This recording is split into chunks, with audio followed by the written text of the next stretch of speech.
You're gonna have 850 friends that you didn't know you had. Very soon. Yeah, it's, we were the 26th fire there in June, and now there's 250 homes there. Oh, yeah. Yeah, they got 600 more to go. Where's this building going? Between Ellinger Elementary and Centennial Park. On Park Road.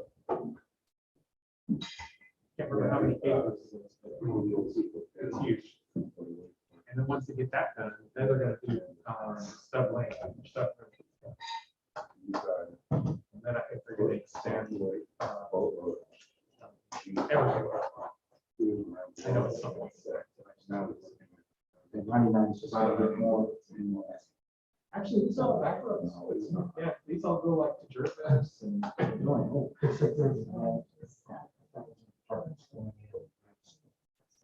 Oh, yeah. Well, Emily's online. There's one.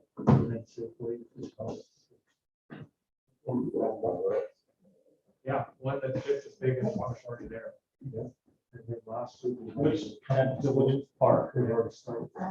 Oh, they finally did. I know they were starting to take down trees and whatnot, where they're gonna come out on the wood. Yeah, the neighborhood's real happy about that. That's cool.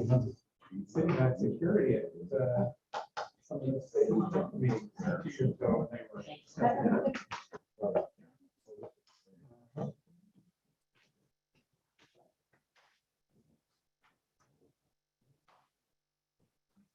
Amazon, man, they're town, it's not just. You know, so far. Yeah. That's nice. I tried to pinch the thing, I tried to do it in a good. For cold temperature, it takes a while to warm up.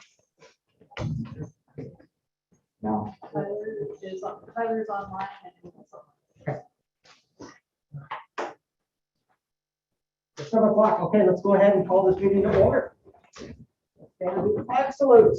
I pledge allegiance to the flag of the United States of America and to the republic for which it stands, one nation, under God, indivisible, with liberty and justice for all. Okay, everyone, welcome to the December 2021 City Council meeting. Our first order of business is going to be counting a new city council member, but before we get there for the consent agenda, and we do have an add-on to the consent agenda, any counselor want to pull anything out for regular discussion? I do not. James? Tyler? No. All right, then we'll move on. Appointment of city council member to vacate the position that was vacated by Michelle. We have one applicant, Rocky Sherwood withdrew his, James Johnley. And I think at this point, it's just as simple as I'd like to make a motion that we appoint James Johnley to fill the vacated position. Second that. Okay, we have a second. All those in favor say aye. Aye. All those opposed say nay. Okay, you are officially unanimously joining us. Thank you very much. Well, now you get to get sworn at. Yeah. Now you get CC'd on all my emails. Okay, raise your right hand. I state your name. I, James Young, Do solemnly swear do solemnly swear that I will faithfully that I will faithfully perform the duties of city council perform the duties of city council and support the Constitution and support the Constitution and laws of the United States, and laws of the United States, the state of Oregon, the state of Oregon, the charter and ordinances the charter and ordinances of the city of Hubbard, of the city of Hubbard, so help me God. so help me God. Cool.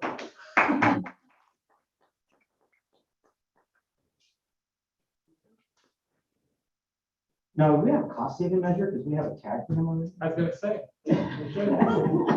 Yeah, did I bring that over? Here. She's checking right now.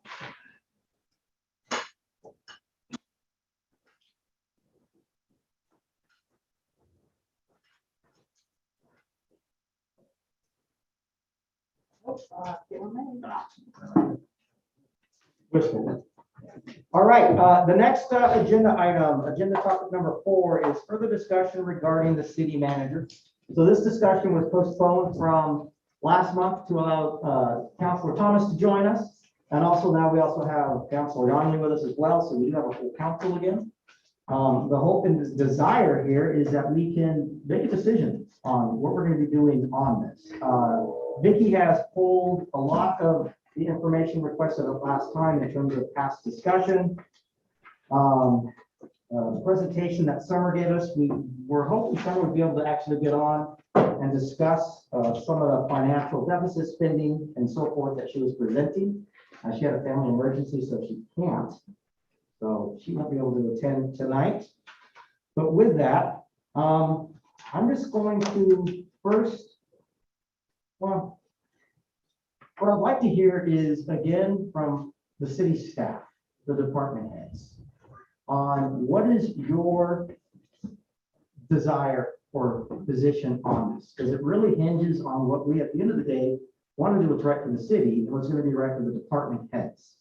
I've heard Robert say that, I've heard James say that, I've said that, I didn't heard Tyler say that. So I'm going to start down at the end. Chief Rash. Well, as I said before, it would be good to have someone in between, right?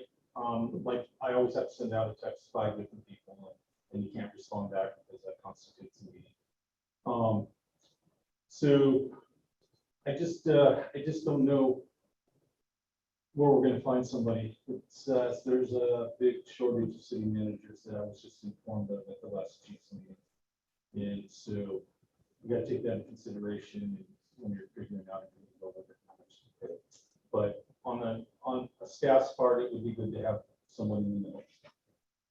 So your biggest concern is actually being able to find it too. It is, yeah. Hey, Mike.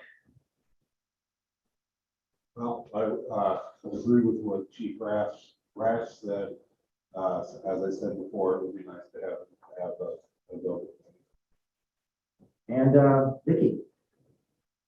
So I'm sticking with I think it's time now to have a city manager, to have the boots on the ground here, seeing what's going on, be that go-between person.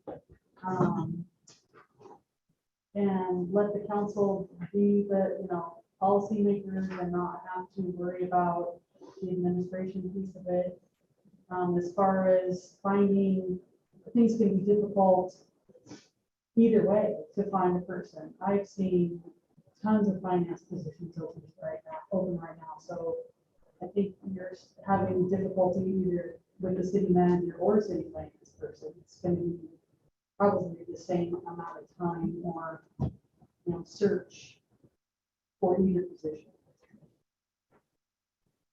So department heads are in favor of at least having a city manager come on board. Now I want to turn it over and we'll start in the room and then we'll go online only because the room is here. We'll start over with Robert. Questions you might have, Robert, concerns that you might have. Let's have a good discussion. Sure. Well, my first question would be if we actually brought on a city manager, how would that change the structure for the city employees? I don't mean who reports to whom. I mean the number of city employees. Would there be a change of department heads?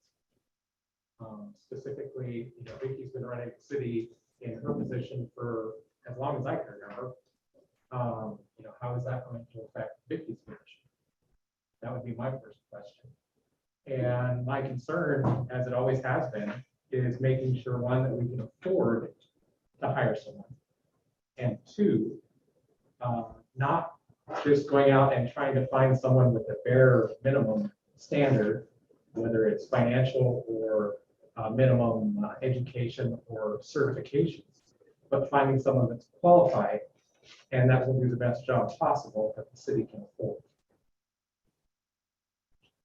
Good points too. My assumption, and I would want to clarify this with everyone else, is that the way I believe we've discussed in terms of impacts to city is the department heads would all report into the city manager. The city manager then would report to the city council. Sure, and I get that. Yeah. But I guess my question, to be more pointed, is what's going to happen with Vicky's position? Is she still going to be a department head?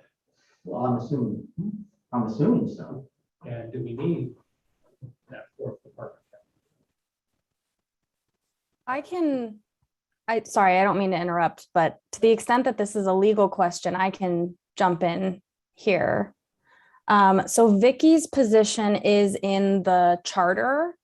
It's established in the charter that there's a city recorder, and I believe even further that the city recorder is a department head. So that position is safe. There's no, this wouldn't affect that to the extent that it would be removed.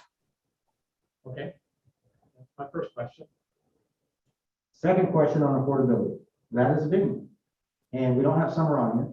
We do know that it will, in the first at least couple of years, be a drain on the reserve funds to be able to bring this person on. And I think when you look at the spreadsheet that Summer provided to us when we did the report out, she gave us the three options of doing number one on a full-time finance director, no city manager, status quo. We were looking at that total being 130. And with the full-time city manager, at least at the expense that she's currently showing, it's at 183. So there is a $53,000 difference. So that is a financial impact. What Summer reported out, though, from what I recall from the discussions, is we've got the money in the bank just sitting. So she's suggesting that we make the move to try this now on a 2-year contract was her recommendation.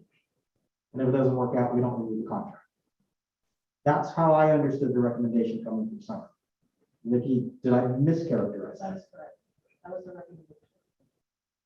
Now, I know that still doesn't really address the affordability side. And it does not address the concern that everyone has, including myself, is can we even find a candidate for that price? Yes, I don't know. Jim, brand new to this, jumping in the middle of a hot topic here. Well, I've been trying to do my homework as best I can. Good. What questions might you have? Well, I'm just gonna cover a few points that I've kind of, I just kind of expressed them. Go ahead.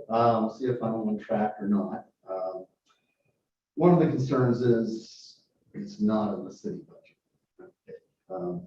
Yeah, there's been pointed out that it's not in the city budget. And some of the points I want to make on that is budgets are malleable to a point. Governments make budget adjustments at least once or twice a year. As changes need to be, price adjustments, something breaks, some new opportunity appears. Is the city ready to make, the city is ready to make these adjustments in the budget, according to the department heads. And we do have $1.4 million extra in that city fund. That, what was the 55? 53,000 more than a current So position. there's plenty of cushion there for a 2-year experiment. And I hate to qualify it that way. We've been underspending our budgets. We have that significant amount of money saved up. And of course, it's not a bad thing to have a nice rainy day fund too. But do we really need a city manager? Well, we're an odd city for not having a city manager. Not that we have to march along with everybody else. That doesn't mean that we are kind of all around. Now back, I was mayor. I was mayor for a total of 4 years. There were some definite challenges with that. One thing is trying to meet the as Chief Rash brought up, the open meetings laws when things came up. They're trying to make a round robin phone call without getting anybody to actually make a decision or a consensus, just kind of get an underlying feeling. Start those laws that we say that we did okay. Nobody actually expressed a decision. A few times, as mayor, I had to make what I call command decisions without the city council being aware of it until as soon as possible thereafter. Luckily, I got the support of the city council whenever I had to do that. It easily got hot water, but sometimes decisions have to be made on the spot. I can only say we've had that situation multiple times through the pandemic with the ice storms. Yes.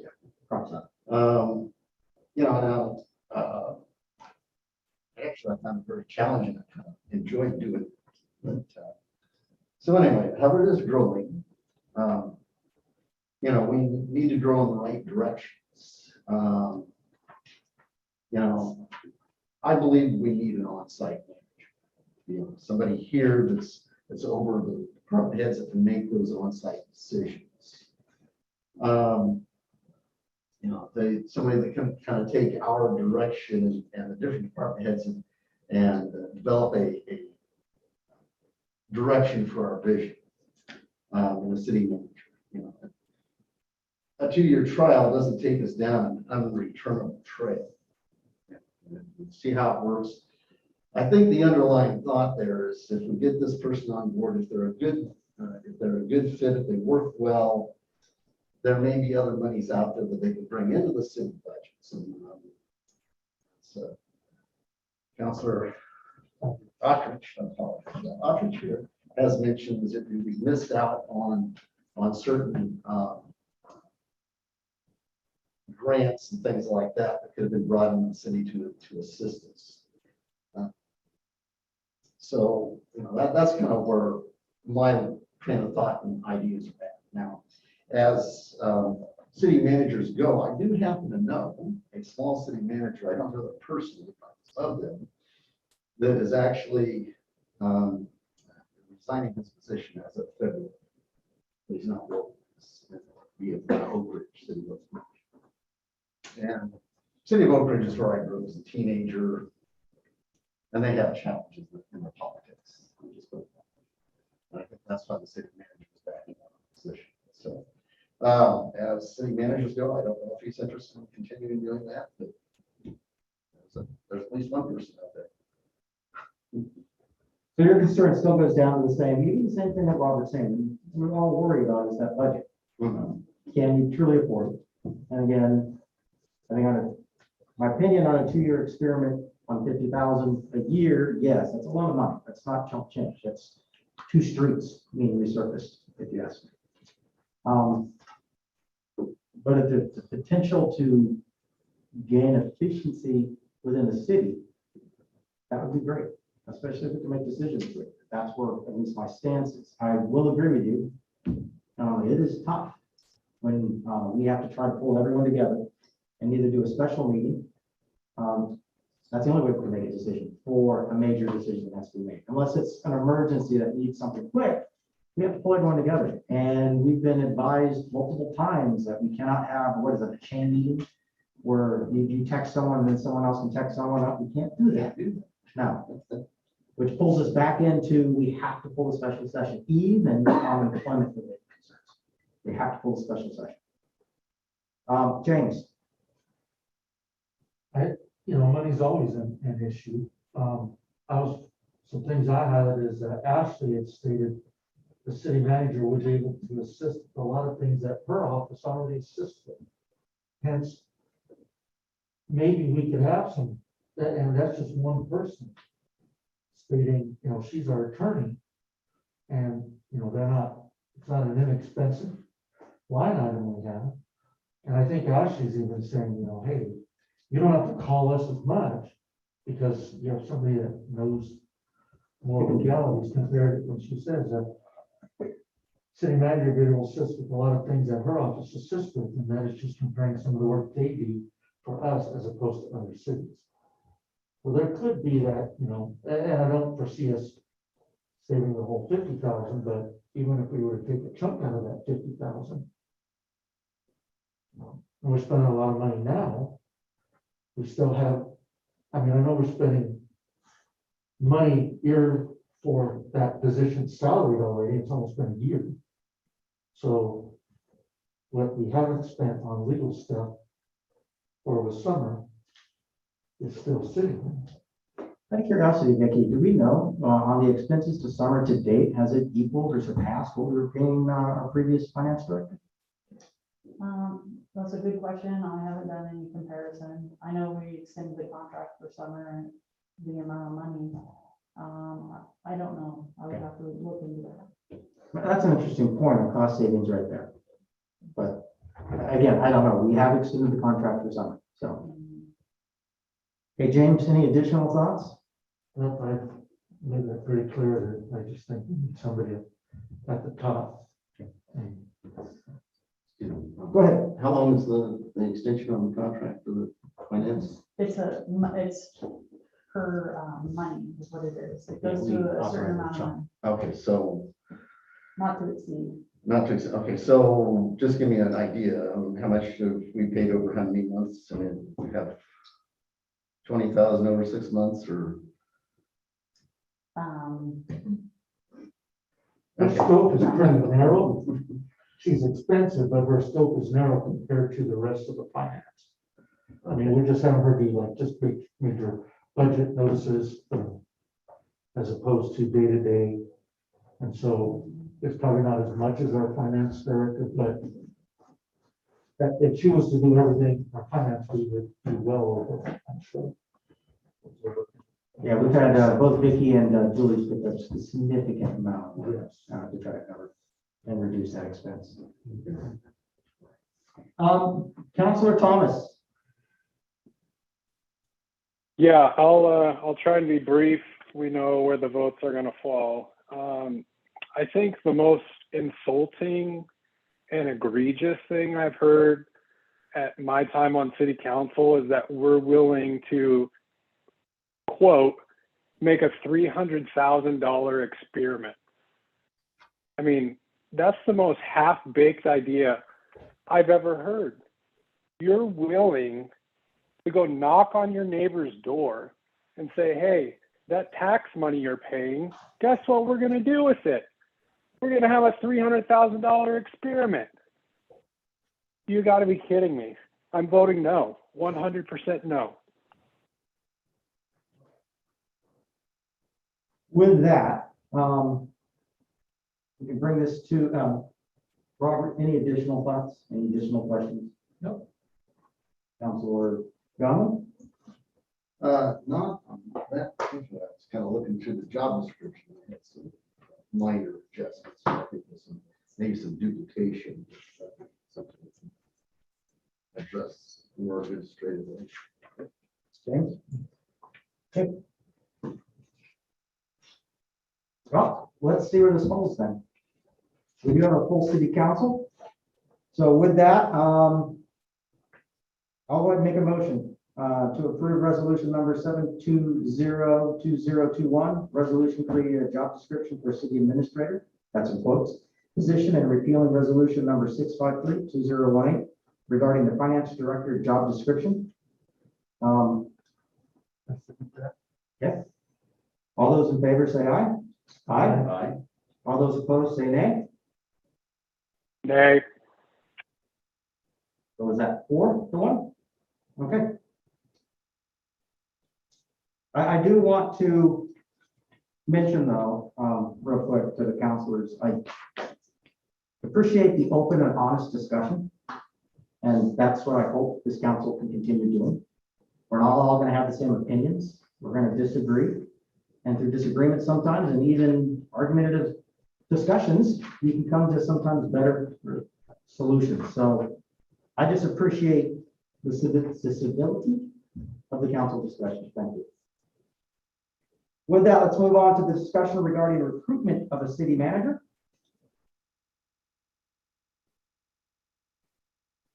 So is Emily going to lead us on this one, or is it just, I think we started down that road 2 meetings ago, so I'll just kind of let her take the reins back up and recap. okay? Thanks. Thanks, Mayor. Thanks, Vicky. So the council can choose to hire a local or national firm to help with recruiting a city administrator. There are some really good local firms that our office has worked with in the past, and I can give you names. There's kind of a range of options for how much they can help with the recruitment.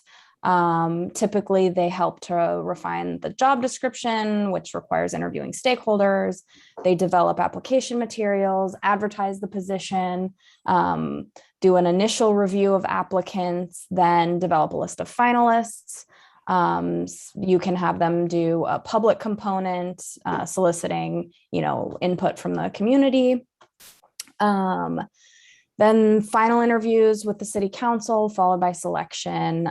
Usually the process will take, a few months, up to 6, and the costs range from, depending on how many of those options you have them help with, $10,000 to $25,000. And that's pretty much the quick rundown of the recruitment. I may be able to answer questions if there are any. I'm assuming the more expensive option in a recruitment firm would be more of the international looking, whereas the cheaper options would be more local, and local being, I'm assuming, Northwest region or just Oregon. So I think I know of 2 in Oregon and then 1 in Washington. And I do think that those, they can do a nationwide recruitment if that's what you decide you want to do, but I don't actually know the breakdown of which is more or less expensive. I think it more depends on, the kind of where you decide to fall in the range of how much they do for the city. So how can we get the details on that one, Vicki, to make a decision? Well, like you said, it kind of depends on how much you want them to do. Should we say we want $10,000 worth of recruitment, Yeah. we or have 10,000. 12,000? 6,000, and we print our own paper? I mean, Or is there like a menuized, itemized type list? So they assist with this at so much, they assist with that at so much type thing. So I think that Emily has more insight on that than I do. Did you hear that, Emily? Yeah. So I think that you can, solicit bids and get more information about sort of the range each company is willing to help with. They might be able to give you some sort of itemized, or like a menu, like you said, or even sort of present a couple different options and then give prices along with that. I think that the firms would be, willing to work with the city on that. So Vicki, can we give direction then to you to please pull together a set of, for lack of a better term, bids for us to make a decision then in the January meeting? I'm looking at it, right, we're going into 2 weeks of pretty much dead time, in the sense that a lot of us aren't going to do anything in the next 2 weeks. Gives us 1 more week then before the city council. So I don't know, even if we were to jump on something right now, that much effort would even be happening between now and the next council session. So I'm not sure I'll be able to pull that together for the January meeting. I'll try. It might be February. Well, I think it will help us be able to make a decision on what we want to try to get done. Right. In other words, we'll kind of shoot from the front. Is there already another city of our size that is close to being in the position we're at that we could look at? Not say team up with, but at least get an idea tomorrow. Can I answer that for you? Yeah, but So Mount Angel's police chief is interim city manager. They may have started a process down there, they're similar size. I understand Independence, their police chief is the city manager, interim.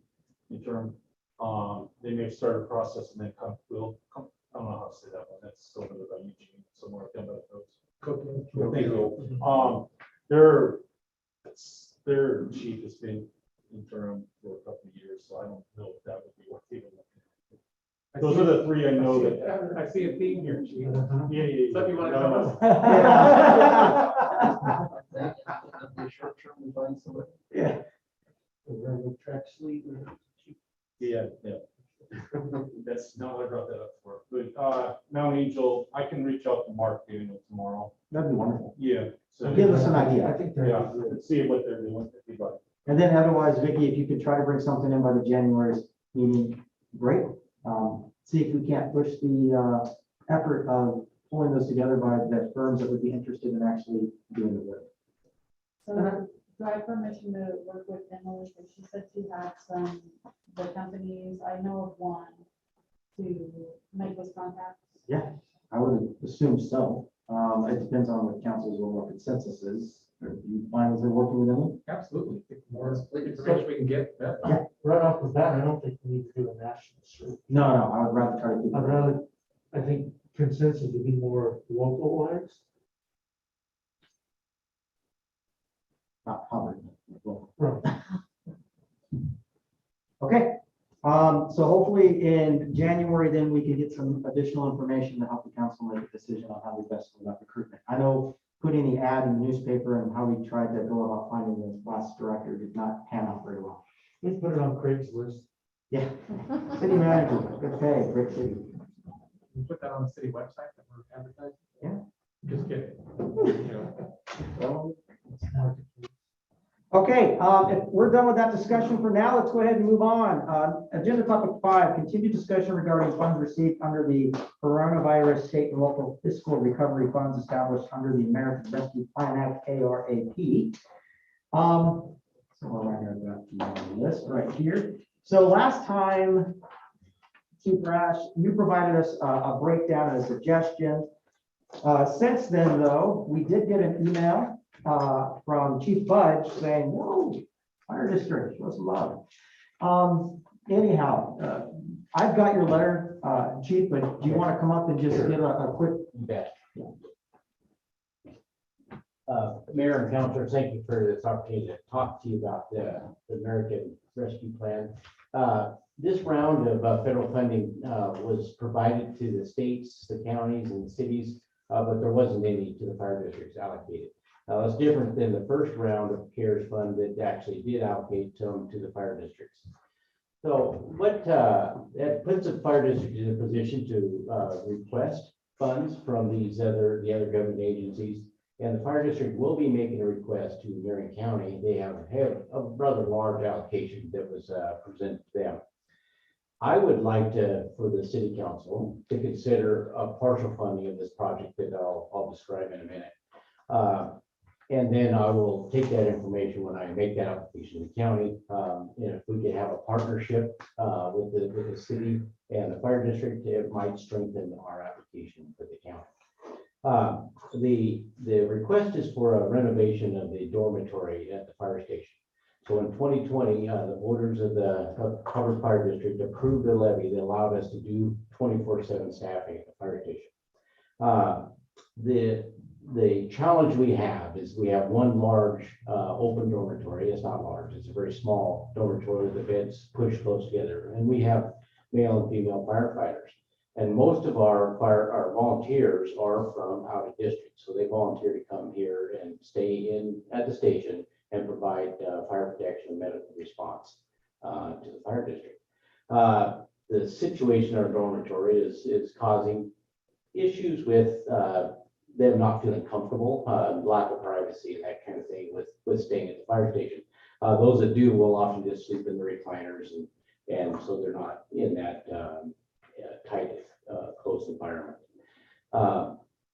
The plan has been to wait until our current general obligation bond expires in 2026. So in 2026, the plan was to go out and ask voters for funding for that project, for renovating that dorm. And that would allow us to use all of our money from that special operating levy for the staffing that we need here in the fire district. So I'm just in a position where I'd just like to ask the council to consider funding that project. We've roughly estimated it at $200,000, but I think that's a very high number. And that was just while we're getting our architect in to come in and look and get a good plan. Then I'll be putting together for the county, and then I'll have a more specific number. I expect that to come down when we actually get the real estimates done. So the request to the council would be to consider funding a part of that project, and then I'll be making the request to the county. Thank you. So with that, Chief, we also got an update via email between the last two sessions, a very long email explaining the usage of the funds, I guess a means test, if you would, for lack of a better term. have we had a chance as a city to digest that, ma'am, and figure out the means testing that he's talking about, what we have to do for, example, the Jubilee Food Garden, right? We were looking to allocate funds there. Can we allocate funds? I thought that was under bulletin 3. Who's the attorney on the air? It's Emily. Emily. So I thought that was bullet point 3. I don't recall us having anything under bullet point 3, but I could be wrong. So Emily can maybe comment on that. I basically took, when I took the information from the Woodburn, City of Woodburn's presentation to their council and looked at this, looked at the places where they were from their art funds. And so they had their food bank and stuff like that on there.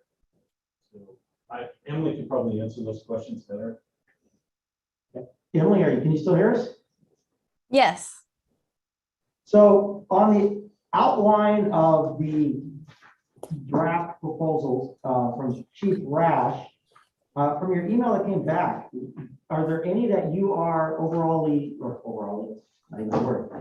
concerned with in terms of a means test? Anything that needs specific follow-up on that list?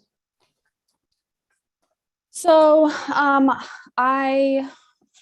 I do have some concerns. Unless the city demonstrates using that formula lost revenue, then every expenditure, with the exception of water, sewer, and broadband, must respond to a pandemic-related need. And that can be either caused by the pandemic or caused by the economic and other restrictions that were put into place because of the pandemic. So I think that, I don't have enough information to, say for sure whether these expenditures qualify. But as long as they respond to a need created by the pandemic or respond to an impact, which could be economic, that was created by the pandemic, then they would qualify. So Emily, are you saying that that formula applies to all the bulletin points? Because I believe that was under only one bulletin point. And that excluded premium pay and bullet point 1 and 2. So I'm not totally sure what bullet points you're talking about. Are you talking about the bullet points in the email that I sent back? So that was email that I wasn't here in the September meeting, and I was informed sometime after that we we, as a staff, were supposed to make suggestions or come up with suggestions to council. And I took whatever that email was from, and I believe that came from attorneys. Ashley? I don't know. I can't find it in this packet here. So, but it's the one I used to and sat down with the rest of the staff and hash out what we wanted to make suggestions to you. And I don't believe premium pay for employees is under that formula. And the first bulletin, I can't remember the orders of them. I thought it was bulletin 3 that was concerning with that formula. Because when I go through the list, there's certain things that pop out. If it isn't related to lost revenue or sewer, water, or broadband, right? The DEP required filtration system for City Hall. I'm not sure if that fits underneath there. There was a lot of discussion in the email about the potential upgrade for the city's computer system. And then, of course, a lot of our good causes, Liberty House, Bridge for North Marion, and our Veterans Memorial as well. I think those are all like, can they pass a lost revenue or financial impact from the pandemic? Correct. So I just want to clarify one thing. So The city is receiving these tranches of funding under the ARPA. The city may use it on to respond to any pandemic, any need created by the pandemic, whether it is a financial impact from the state closures and restrictions, or from the pandemic itself. So under that category, you can spend it on, premium pay for essential workers they were responding to the pandemic. The city can spend it on nonprofits that clearly help the community recover from the pandemic or the economic impacts. And that would include, for example, the food pantry. You can spend it on, if the cybersecurity upgrades are upgrades that are required because, for example, the city staff is working remotely more, that would also be responding to the pandemic. Now, the two sort of categories that are exempt from meeting that requirement are the water, sewer, and broadband infrastructure one, and there are other requirements for that. And then there's this lost revenue calculation.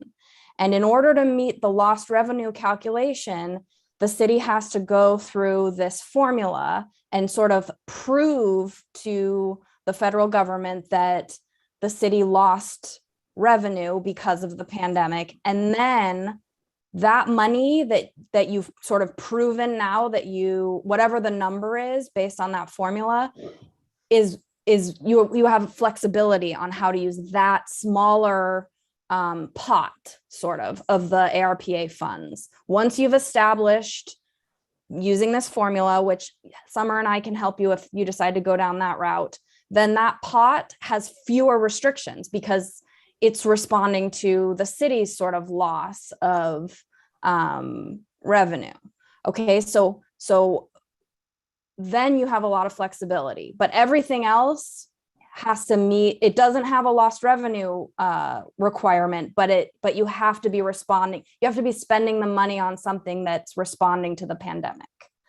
Does that help clarify? I hope. It's about as clear as mud, yeah, but.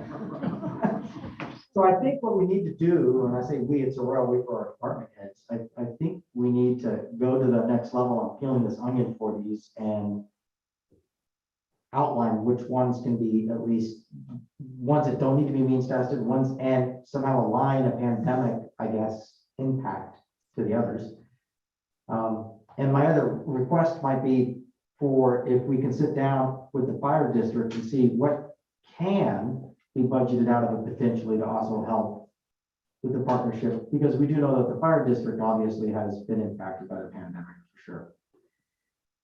That would be my ask. I looked through the list and I figure if we can scrape out enough here and there, we might be able to take some of this funding for sure and help out the fire district. How much, really TBD. I see the biggest priority for us, the premium pay for our staff is definitely a must, in my opinion, for the extra effort, and the wastewater and the water and waste treatment items should be in there as well. That's also benefiting the fire district by, bringing up our water pressure throughout the city so we can actually be conforming with what the fire district needs in terms of pressure.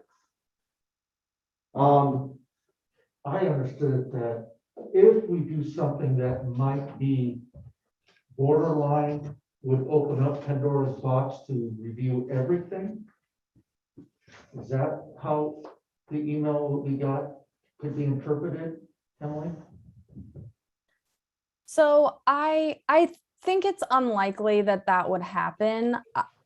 I'm just concerned that if there was an expenditure that is not that is an outlier and is very, the sort of link to the pandemic isn't as strong, that someone would take a look at the report more closely. That's my only concern with that.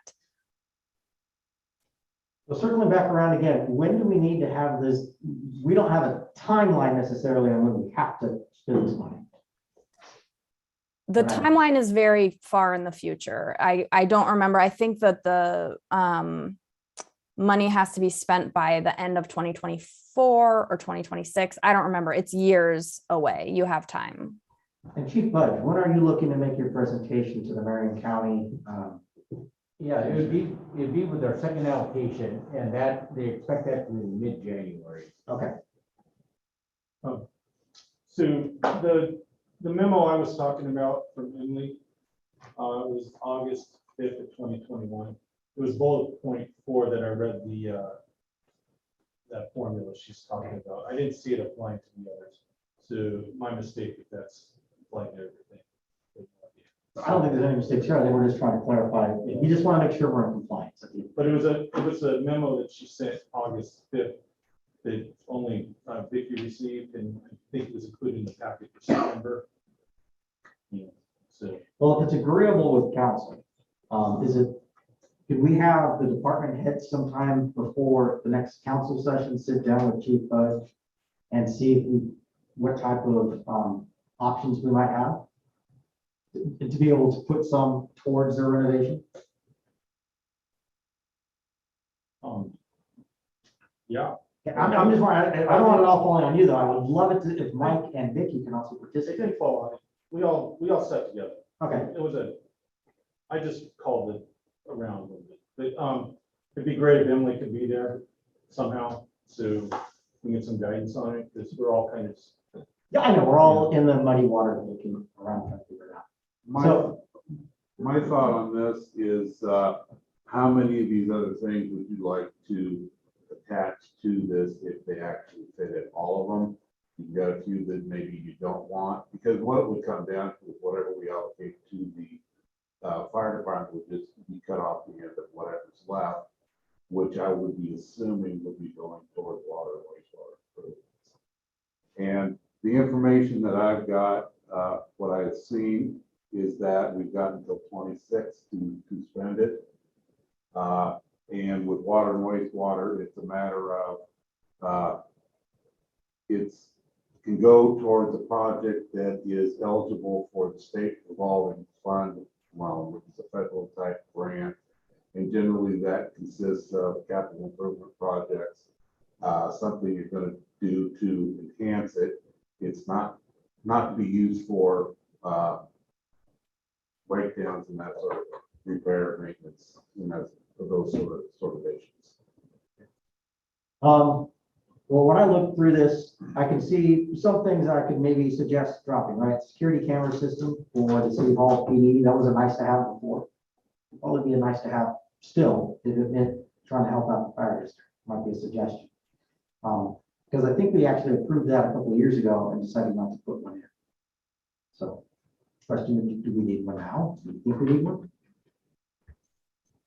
I'll leave it to you guys to make a suggestion to us.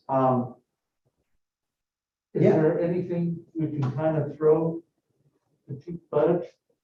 Like maybe, I mean, the city looking at 25% assistance, 35% assistance. Because if we divide everything up amongst some of the departments, is that something that Chief Bush can take to county and say, look, we've got 25% covered or 35% covered? Maybe the district pitches in 5% and county come up to 60% or something like that. I don't think we're set in stone. These were nonprofits in the city, Bricks and what's the food pantry.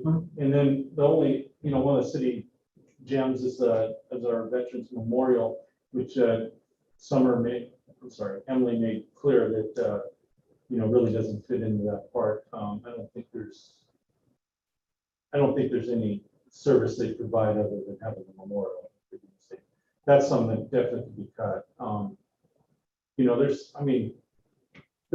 We could cut anywhere in there. Those were just the suggestions. Yeah, I think, The one I hate to see cut, though, is the premium pay for the. yeah, my guidance would be if we could provide 15 to 20% towards the fire district, that goes a long way. And if we can find that 15 to 20,000, roughly, I mean, it goes a long ways, at least in terms of show of faith to the district as well as to the county. And hopefully we can see something like that done. I do know the living conditions there aren't probably the best in the world. Well, if we went 20%, that would be 40,000. Okay. Just want to point that out. The thing about it is, in my opinion, we're talking about a very large sum of money. And if you were to, let's say, 25% of what they need, it would be that big of a hit to any one of us. But I would still like to see what we can do to ensure that we cover a lot of, you guys have some very good ideas in there. And I love the idea of funding an account for those that need help, especially in the city. We have a lot of low-income individuals, and having an account there that the city can pull on for sewer and water or electric bills we needed, or whatever it might be. That's a fantastic idea. I also truly like the ideas of seeding some of the money into our local charities, Jubilee Food, Santa Inc., et cetera. Those provide things to the city, and they could definitely show an impact of the pandemic because they've had an increase in demand for their services. I mean, you have great ideas in there. I'm not discounting them a bit. I'm just seeing what can we do. If you guys can just take a look and see if we can't figure out a way to balance it out to try to get some of the funds over the fire district. I agree with Chief. They didn't get an opportunity to share in these, and if our contribution to the district can also allow them to get contributions from Marion County, it's a win-win. And just a reminder, I'm sure everybody here knows this, but we rely solely on the Hubbard Fire Department for our fire protection. I mean, we don't get it anywhere else, no, unless there's, they're busy, and then it would be an intergovernmental agreement. But I think that it's our duty to support them for the work that they do for us. I would have no problem. So with the chief's timeline, how does that fit into, would we? Yeah, that works very well. I appreciate the support from the council and the staff here. And it could be, it really is, that the number you're talking about, 15-20%, that would be really, I think that'd be a really solid number that I could take back and put in the application to the county and really show a strong partnership with the city here. So I really appreciate that. Could I make a motion that we do 20% up to $40,000 of their cost? That gives Hey, them a- before we go that far, can we at least see a detailed analysis of what we're spending our money on versus we're just, hey, here's a pile of money, go spend it? I mean, I understand they want to do stuff down there, and I think everybody's on board with it, but can we find out what it actually costs before we just start willy-nilly approving funds? Well, I know Robert was thinking more of giving the chief some bite when it goes to others. And maybe county says, well, we can do 85%. And so it means ours would be 15, not as much, or something like that. But I understand that. I'm just saying, he's saying, hey, we think it's going to be 200K. Well, what if it's 90K? What if it's 400K?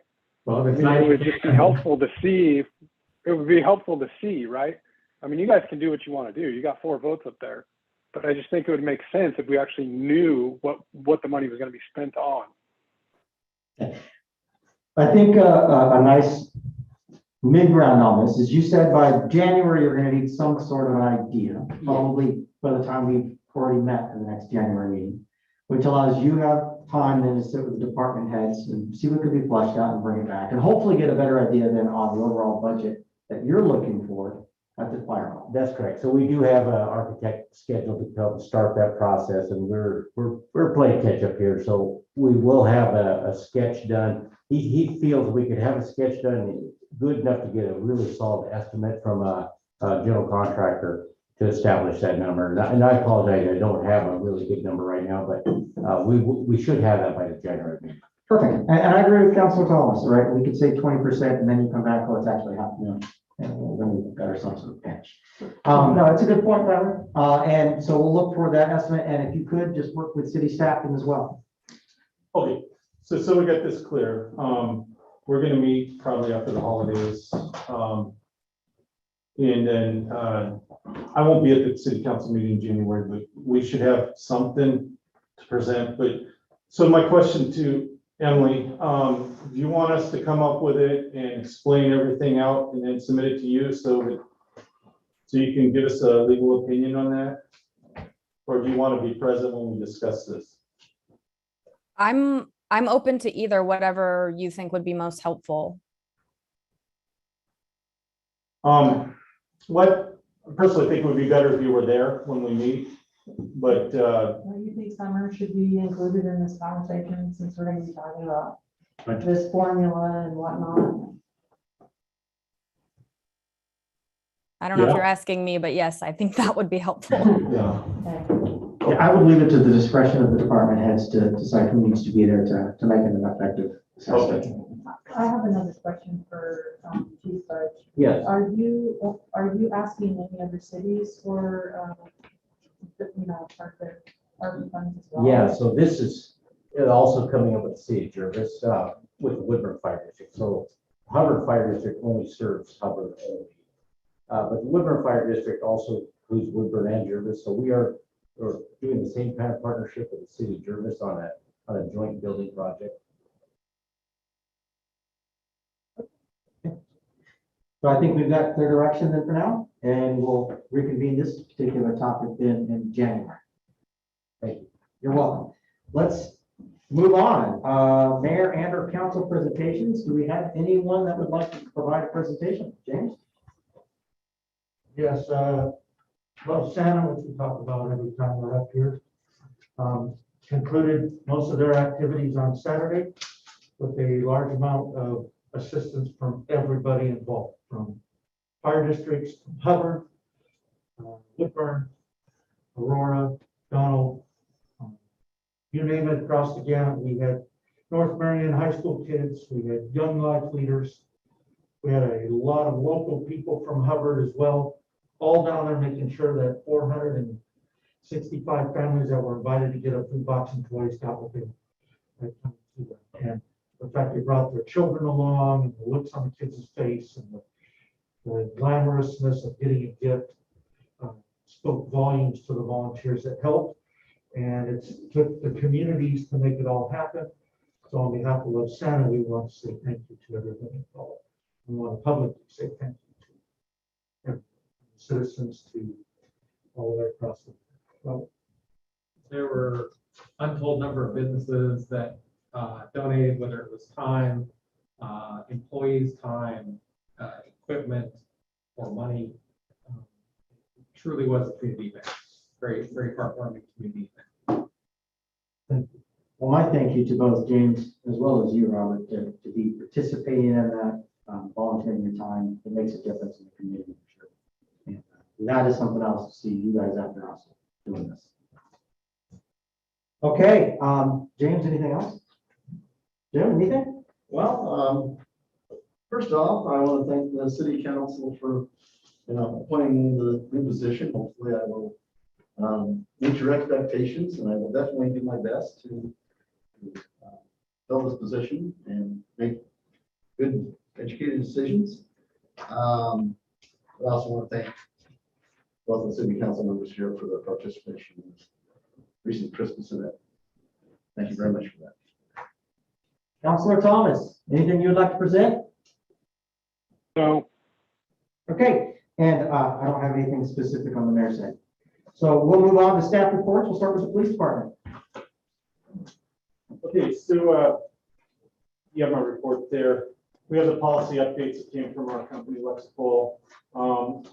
Again, they have a bunch of grammatical or changes, but they also have updated all the legislation that came out in the last session. There's some that took effect immediately. There's some that are going to probably take effect in January, and then there's some that are going to take effect in July, and who knows what they're going to come up with for 2022.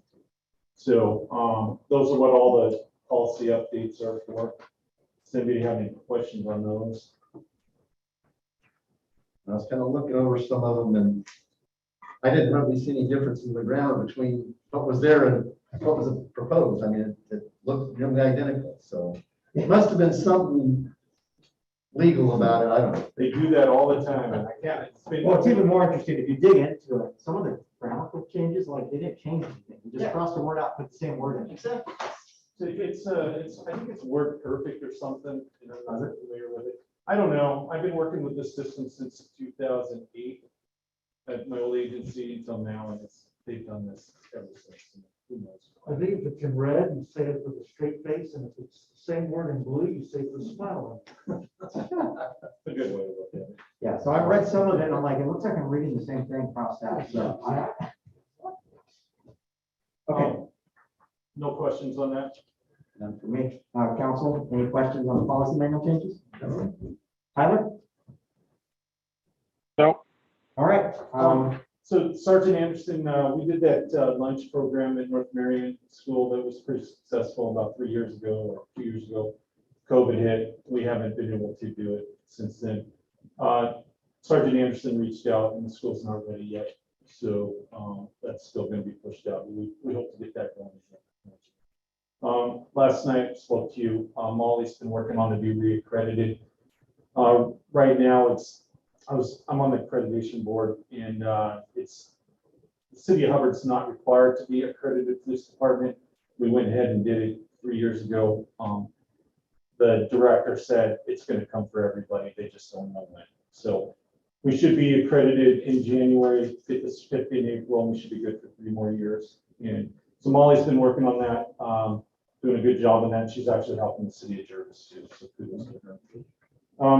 And then I spoke to you about it. We have an officer who's had a conditional offer at an agency. It sounds like he will be leaving December 22nd.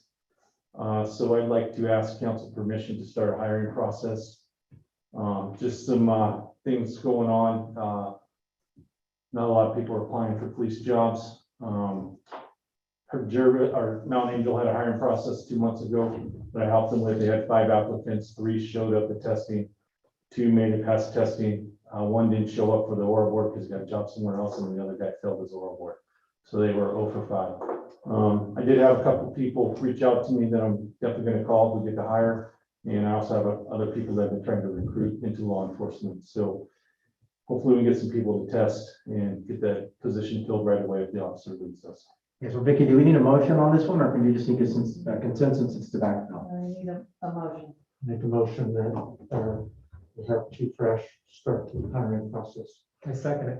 Okay, we have a motion and a second. All those in favor say aye. Aye. All those Aye. say nay. All right, you have your permission to run. Thank you.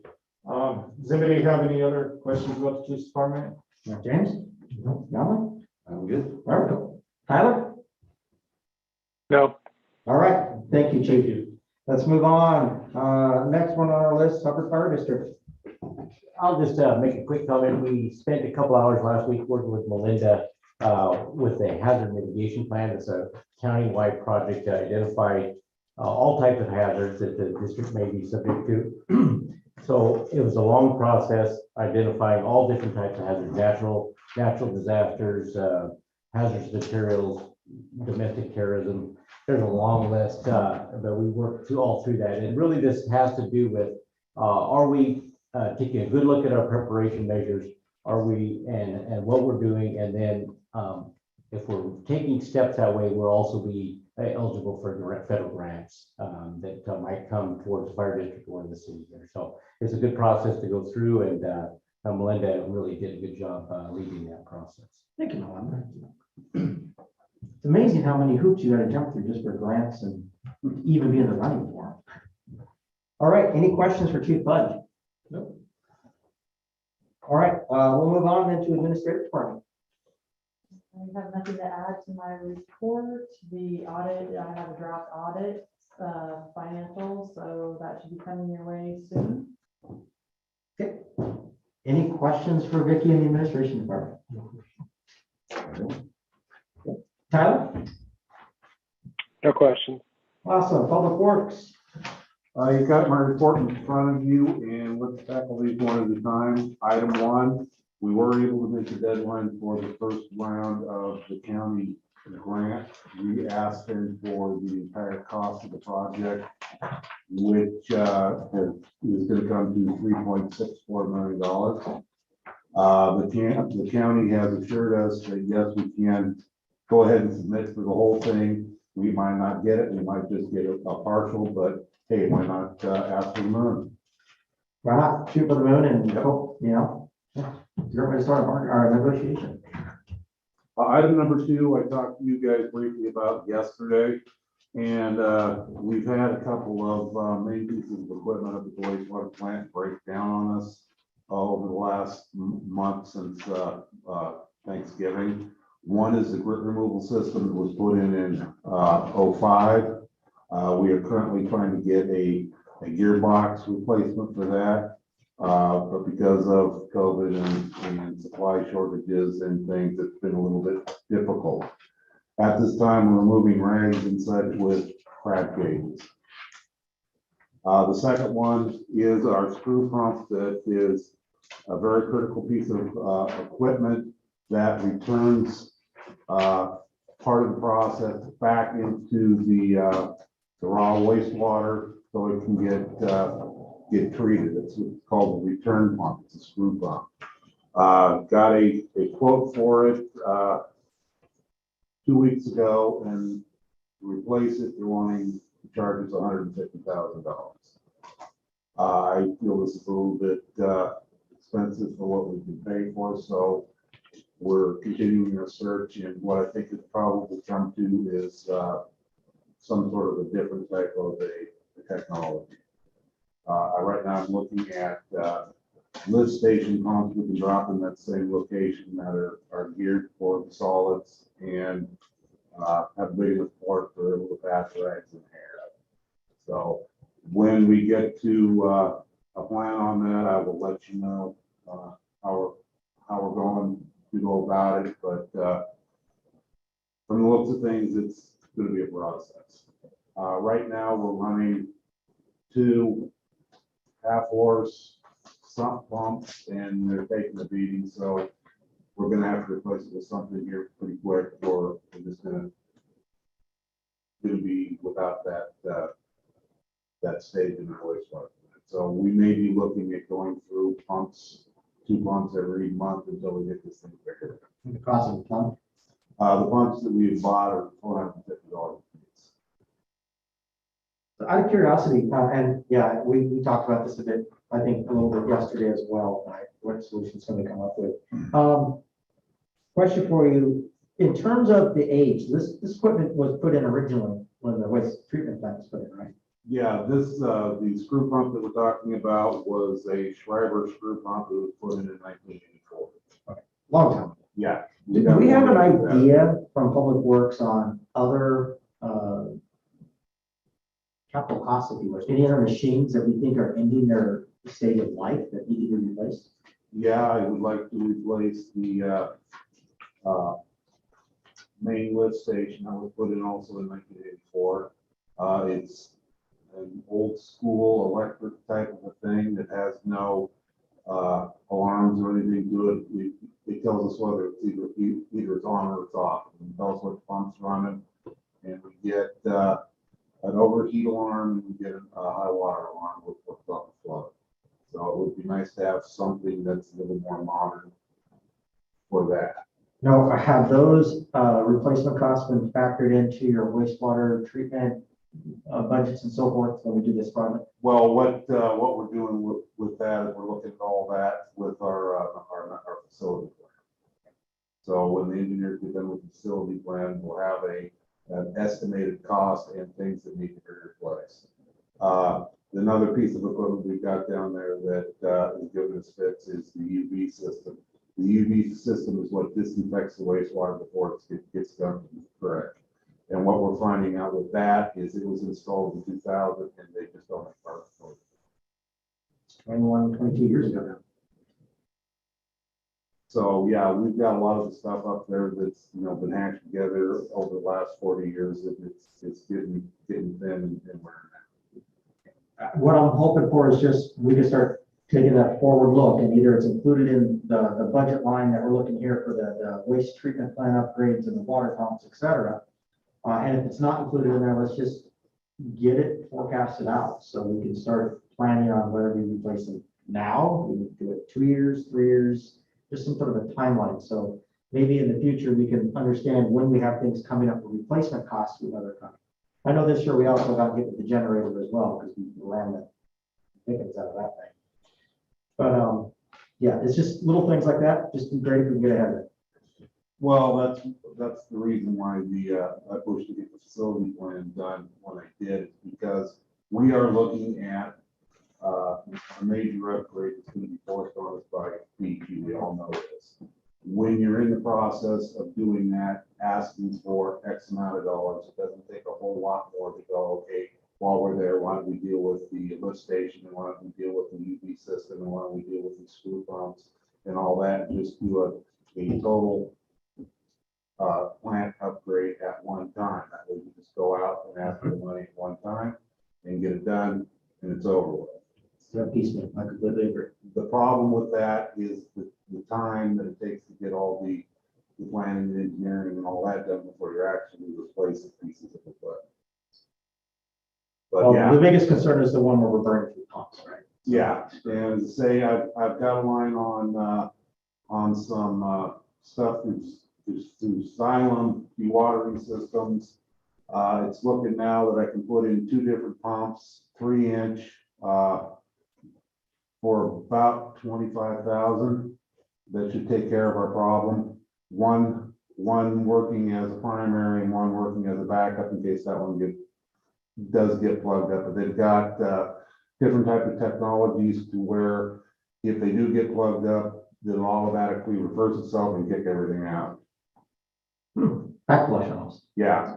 Problem with that though, are those 2 pumps are unfortunately 480, and the place I need them, I'm thinking we only have 220.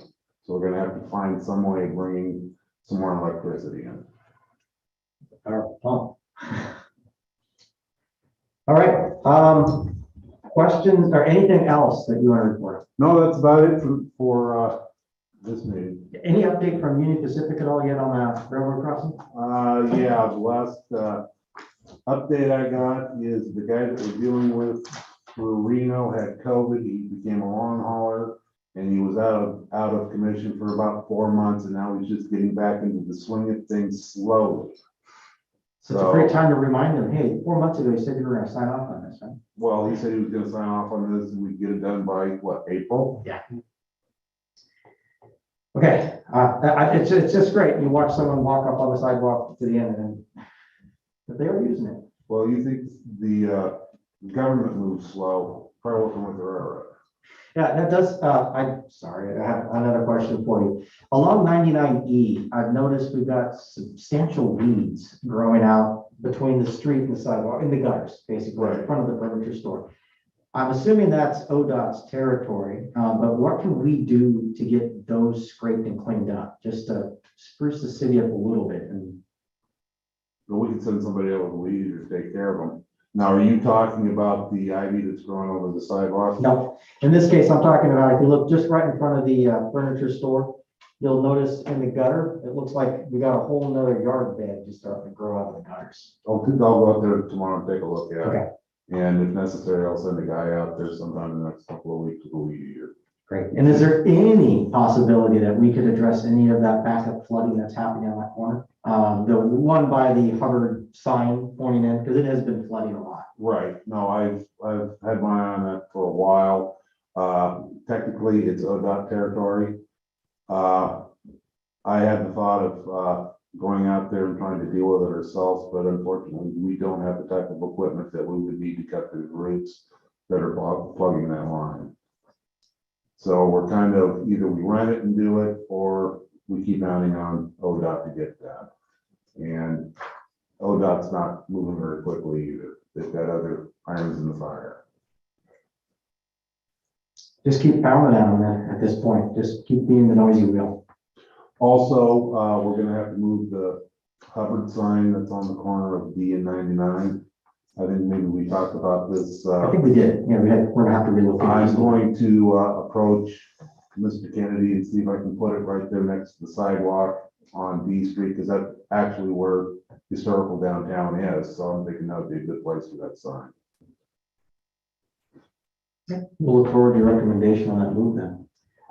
So with that, anything else, Mike? No. Okay, James, any questions? Counselor Arnold? Now, this wastewater treatment plant you're talking about, I know you probably had a projected finish date on that, but when do you think you're gonna have that finalized?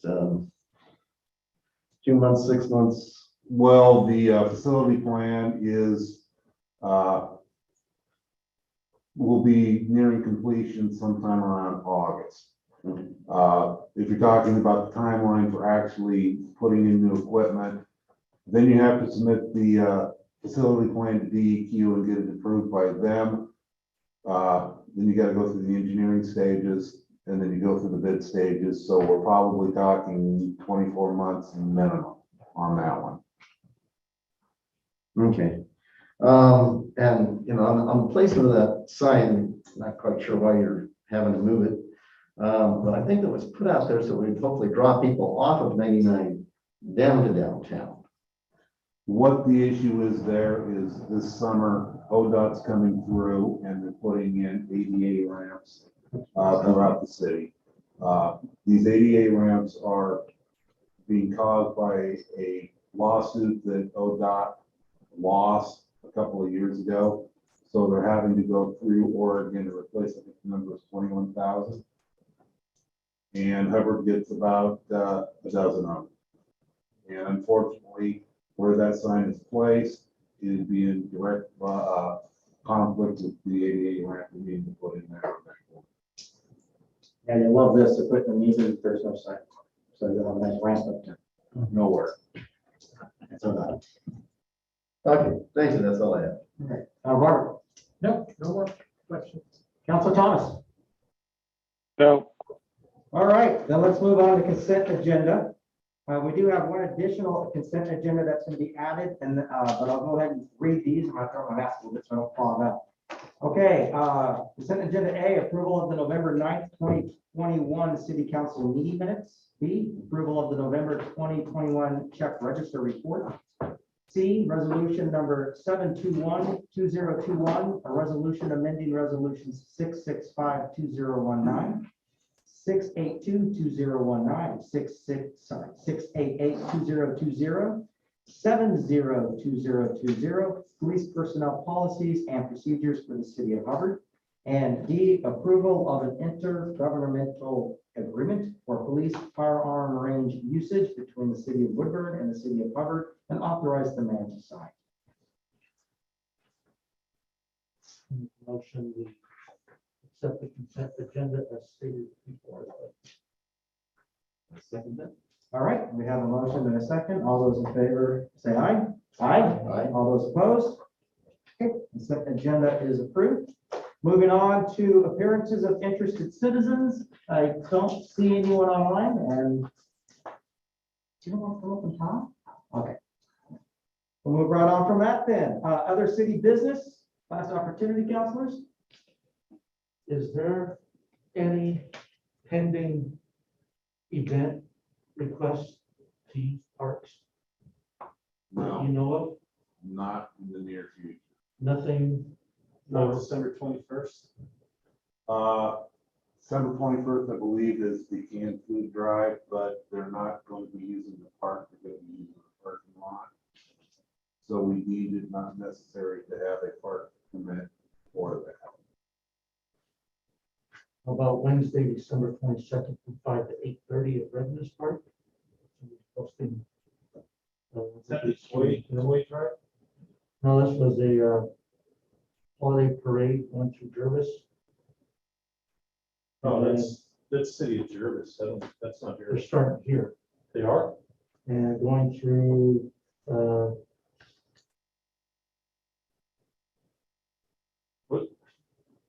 the outlet malls. And something was posted on the 22nd.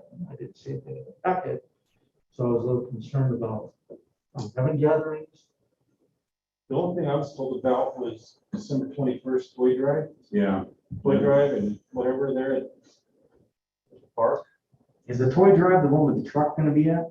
And then I was told by Rocky that the truck canceled on bar one. Yeah, canceled on, so it was just gonna be, just a toy drive in the parking lot At one point, he suggested a musical group, which turned out to be just a son and mother singing with guitar.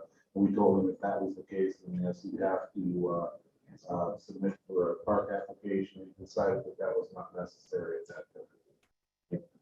So at this point in time, it's just can drive it. And toy drive. Thank you. Okay, any other city business? Tyler, any other city business? None.